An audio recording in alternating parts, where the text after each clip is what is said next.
नागपूर शहरातील लकडगंज हद्दीत एका व्यक्तीला चाकूच्या धाकावर लुटले जाण्याची धक्कादायक घटना घडली आहे। एका अज्ञात चोरट्याने पीडित व्यक्तीपासून 2000 रुपये लुटले आणि त्याला जखमी करून फरार झाला। फिर्यादी एक सेवानिवृत्त आर्मी जवान आहे। त्याने या घटनेविरुद्ध पोलीस ठाण्यात तक्रार दाखल केली। पोलीस ठाणे लकडगंज हद्दीमध्ये असलेल्या Ganga Jamuna cement road Anurag child centre एका व्यक्तीस एका संशयित इसमाने लुटले।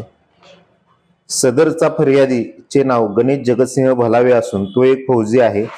त्याला एका संशयित इसमाने 2000 रुपये चाकूचा धाक दाखवून 2000 रुपये लुटले व त्याला जखमी करून तो संदर्भित जो संशयित इसम होता तो पळून गेला। संशयित इसमास आम्ही सीसीटीव्ही फुटेज तसेच अंतर्गत सोर्स याच्या माध्यमातून अटक केली। संदर्भित अटक केलेल्या व्यक्तीचे नाव हे नवाब शहा उर्फ नवाब काल्या रहीम शहा असे असून याच्यावर नागपूर शहरामध्ये विविध पोलीस स्टेशन अंतर्गत एकूण 24 गुन्हे दाखल आहेत।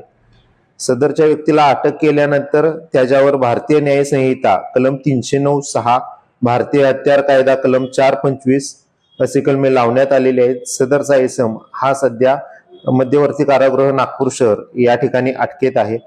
सदरचा संपूर्ण तपास हा आम्ही वरिष्ठ पोलीस निरीक्षक हेमंत चांदेवार व ACP लकडगंज श्वेता खाडे मॅडम यांच्या मार्गदर्शनाखाली करत आहे। वाढत्या गुन्हेगारीला आळा बसवण्यासाठी पोलीस प्रशासन तत्पर असून योग्य ती पावले उचलत असल्याचे बघायला मिळते।